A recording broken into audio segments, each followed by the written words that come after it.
সম্মানিত মুসলিম کرام, আমরা এতক্ষণ কুরবানির আলোচনা শুনেছিলাম হযরত ইব্রাহিম আলাইহিস সালাম এবং তার প্রিয় পুত্র ইসমাঈল আলাইহিস সালামের ঘটনা।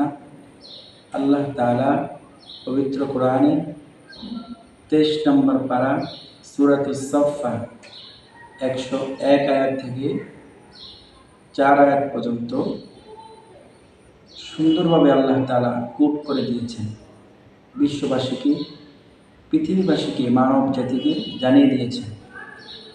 এখন আমরা আসুন, বিস্তারিত আলোচনা আমরা শুনেছি এতক্ষণ পর্যন্ত প্রায় 1 ঘন্টা। এখন আমরা জেনে নেই কার উপর কুরবানি দেওয়া ওয়াজিব। হাদিস শরীফে এসেছে 4 প্রকার লোকের উপরে কুরবানি দেওয়া ওয়াজিব। কয় প্রকার লোক? 4 প্রকার লোকের উপরে কুরবানি দেওয়া ওয়াজিব। 1 নম্বর হলো যার উপর কুরবানি দেওয়া, যার উপর যাকাত ফরজ এবং সদকাতুল ফিতর ওয়াজিব। 2 নম্বর হলো মান্যতকৃত কুরবানি ওয়াজিব। 3 নম্বর হলো ওসিয়তকৃত কুরবানি ওয়াজিব। 4 নম্বর হলো গরিব কিন্তু কুরবানি নিয়তে পশু খরিদ করেছে, তখন ওই পশুকে ওই গরিব ব্যক্তির উপর কুরবানি দেওয়া ওয়াজিব। কুরবানি কবুল হওয়ার জন্য প্রধান 2টি শর্ত হলো, 1 নম্বর আল্লাহকে রাজি খুশি করার জন্য কুরবানি দিতে হবে। 2 নম্বর হালাল উপার্জনে কুরবানি দিতে হবে।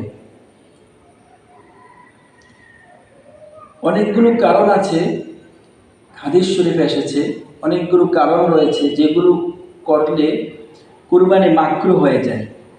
আমরা লক্ষ লক্ষ টাকা দিয়ে কুরবানি দিই আল্লাহর রাজাবন্দি হাসিল করার জন্য, কিন্তু সূক্ষ্ম সূক্ষ্ম কিছু বিষয় আছে যেগুলো আমরা অনেকেই জানি না, সেজন্য আমাদের কুরবানি ত্রুটি থেকে যায়। 5টি কারণে কুরবানি মাকরুহ হয়ে যায়। 1 নম্বর হলো কুরবানিকৃত পশু দ্বারা কোনো কাজ আদায় করে নিলে। 2 নম্বর জানা সত্ত্বে গর্ভবতী পশু দ্বারা, অর্থাৎ গর্ভবতী গাভী দ্বারা কুরবানি করলে। 2 নম্বর জবাই করার পূর্বে চামড়াকে বিক্রি করে ফেললে। 3 নম্বর জবাই করার সময় দেহ থেকে মাথা আলাদা করে ফেললে। 4 নম্বর জবাই করার পর পশু সম্পূর্ণ মারা যাওয়ার আগে চামড়া ছিঁড়ে ফেললে।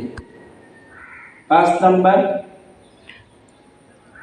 দুধ দহন করে নিজে খেলে। এই 5টি কারণে কুরবানি মাকরুহ হয়ে যায়। আমরা এই কারণগুলির প্রতি আমরা খেয়াল রাখবো ইনশাআল্লাহ।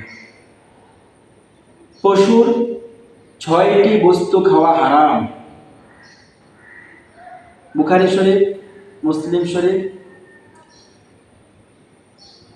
তোহাবি শরীফ, বিভিন্ন হাদিসের কিতাবে আমরা দেখেছি 6টি বস্তুর মধ্যে 1 নম্বর হলো প্রবাহিত রক্ত, 2 নম্বর লিঙ্গ, 3 নম্বর অন্ডকোষ, 4 নম্বর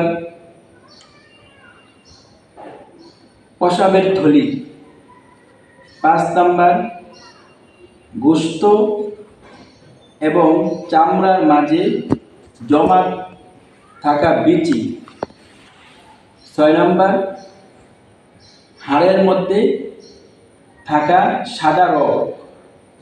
এই 6টি বস্তু খাওয়া হারাম করে দিয়েছেন মুহাম্মদুর রাসূলুল্লাহ সাল্লাল্লাহু আলাইহি ওয়াসাল্লাম।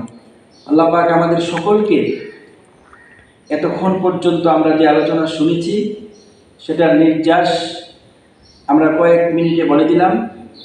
আল্লাহ পাক আমি সহ আমাদের সকলে যেন কুরবানি সুন্দরভাবে আল্লাহ এবং রাসূল সাল্লাল্লাহু আলাইহি সাল্লামের আল্লাহ পাকের হুকুম এবং রাসূল সাল্লাল্লাহু আলাইহি সাল্লামের সুন্নাহ মোতাবেক আমরা যেন কুরবানি দিতে পারি, আল্লাহ পাকের রেজামন্দি হাসিল করতে পারি। আমাদের সকলকে রব্বুল আলামিন যেন আমাদের সকলকে তৌফিক দান করেন। সকলে বলেন আমিন। আসসালামু আলাইকুম ওয়া রাহমাতুল্লাহি ওয়া বারাকাতুহু।